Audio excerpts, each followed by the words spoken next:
নমস্কার বন্ধুরা, আজকে এই যে দেখো ছোট আলু নিয়ে চলে এলাম। আরেকদিন আমি ছোট আলু সেদ্ধ করে ছুলেছিলাম, সেটা দেখিয়েছিলাম, কিন্তু রেসিপিটা দেখাইনি। তো আজকে তোমাদের সাথে রেসিপিটা শেয়ার করব। প্রথমে আলুগুলো আমি ভালো করে ধুয়ে এই যে একটা ফ্রাই প্যানের মধ্যে নিয়ে নিচ্ছি। আজকে আমি আলুগুলো প্রেশার কুকারে দেব না, নতুন না, কিন্তু তারপরেও প্রেশার কুকারে দিলে না একটু নরম হয়ে যায়। তো আমি আজকে ফ্রাই প্যানের মধ্যেই আলুটা ভালো করে সেদ্ধ করে নেব। 5 মিনিট মতন মিডিয়াম আছে যদি ঢাকা দিয়ে বসিয়ে রাখা যায় না, তাহলে ভালোভাবেই আলু সেদ্ধ হয়ে যায়। একদম দেখো আলুর গা একদম ঘেঁষে ঘেঁষে আমি জল দিয়ে দিলাম। এবারে আমি কি দিচ্ছি বলো তো, এই হাফ চামচ নুন দিয়ে দিচ্ছি। এই নুনটা দেওয়ার জন্য আলুগুলো না যখন সেদ্ধর পরে যখন ছুলবো একদম স্মুথলি ছোলাটা ছুলে আসে। তো এই জন্যই আমার লবণটা দেওয়া। তো তোমরা যারা যারা এই টিপসটা জানো না, অবশ্যই অ্যাপ্লাই করো, খুব ভালো রেজাল্ট হবে। তো এবার আমি ঢাকা দিয়ে বসিয়ে দিলাম গ্যাসে। তো এদিকে অন্যান্য মশলাগুলো, যেগুলো মেন ইনগ্রিডিয়েন্টসগুলো লাগবে, সেগুলো আমি কিন্তু নিয়ে নিলাম। দেখো এখানে রয়েছে গোটা জিরে, একটা টমেটো কুচি করে রেখেছি, কাঁচা লঙ্কা, এখানে আদা কুচি, 2টো তেজপাতা, আর এখানে লবঙ্গ, দারচিনি, এলাচ, আর রয়েছে বাটিতে টক দই। তো আমি গরমকাল, যেহেতু গরমকালে আমি টক দইটা প্রত্যেক দিনই রান্নাতে ব্যবহার করার চেষ্টা করি। একদম দেখো জল ঝরানো টক দই। তো একদম জলটা ঝরিয়ে নিয়েছে, দেখো একদম চাকা হয়ে রয়েছে। এই দইটা কিন্তু বন্ধুরা কেনা নয়, এটা কিন্তু আমার বাড়িতেই ঘরে বানানো দই। আমি বাড়িতেই এটা পেতেছি, রোজই আমি টক দই বাড়িতেই পেতে থাকি।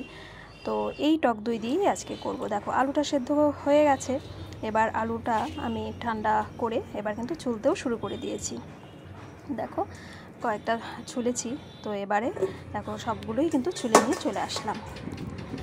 এবার খুব সুন্দর করে ভালো করে আলুগুলো ছুলে নিলাম। এবার একটি কড়াইয়ের মধ্যে আমি কিন্তু এই যে তেল দিয়ে দিচ্ছি, গ্যাসে কড়াই বসিয়ে তেলও দিয়ে দিলাম।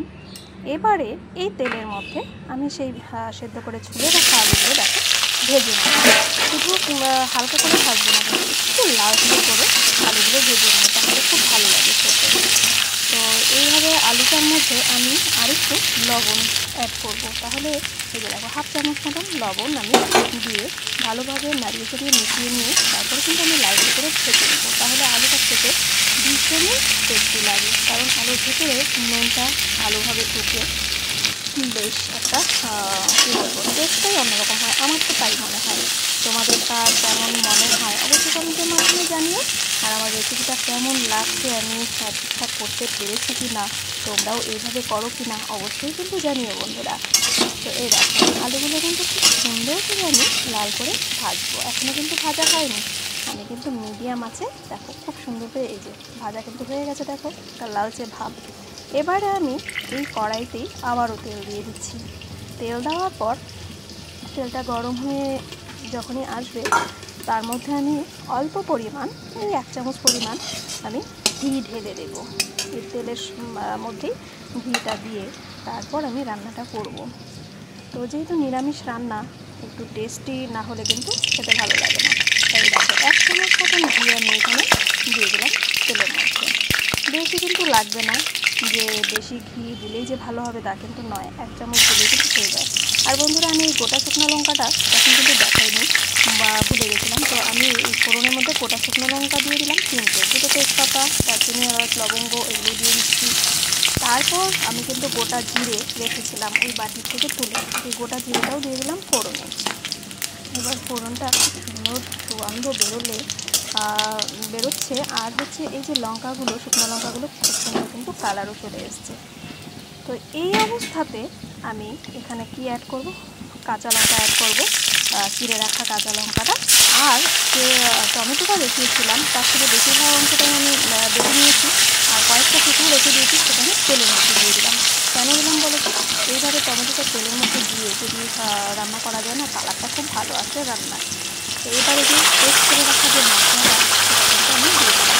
এই মশলার মধ্যে কিন্তু খুবই সামান্য শুধুই কিন্তু আদা জিরে আর কিছু লঙ্কা দিয়ে এছাড়া কিন্তু আর কিছুই আমি দিই, খুব সাধারণ মশলা দিয়েই আমি কিন্তু এই আজকে আলুর দমটা করছি।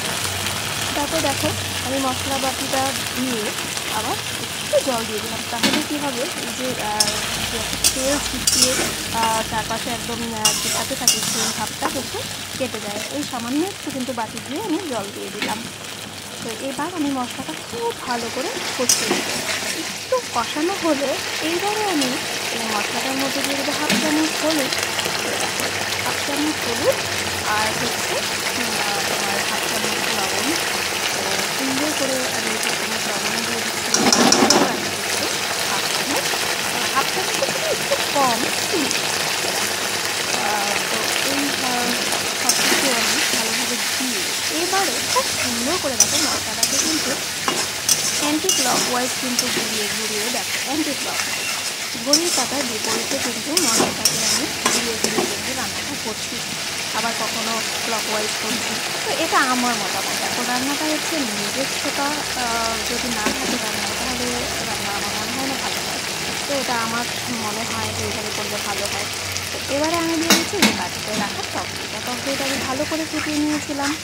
এবারে দেখো টক দইটা দিয়েও কিন্তু আমি অ্যান্টি ক্লকওয়াইজ কিন্তু করছি। দেখো কী সুন্দর করে কিন্তু আমি দেখো একদম টক দইটাকে কিন্তু মশলাটার সাথে একদম মিশিয়ে নিলাম। দেখো আর মেশানোর সঙ্গেই দেখো কীভাবে তেল ছাড়ছে। আর এটাই যদি আমি ভালোভাবে না মিশিয়ে নিতাম না, তো তেলটা কিন্তু সঙ্গে ছাড়তে সময় লাগতো।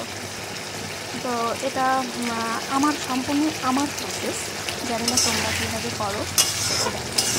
ফটাফট কিন্তু একদম মশলার গায়ে তোমার টক দইটা মিশে গেল, তেলও কিন্তু ছেড়ে এই অবস্থাতে কিন্তু দেখো আমি এটা ক্লকওয়াইজও কিন্তু রাখছি।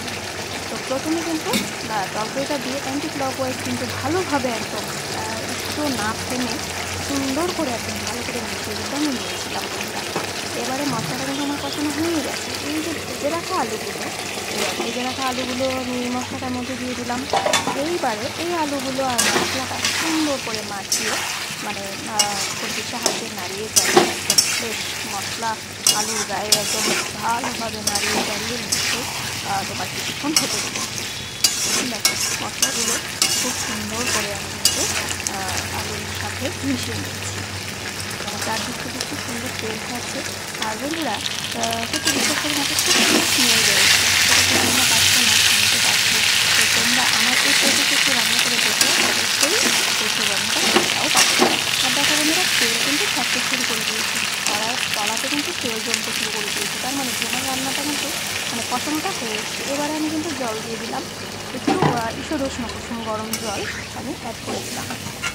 তো ঈষদ উষ্ণ কুসুম গরম জলটা দিলে রান্নাটাও তাড়াতাড়ি হয় আর খাবারের টেস্টটাও কিন্তু আরও ভালো হয়।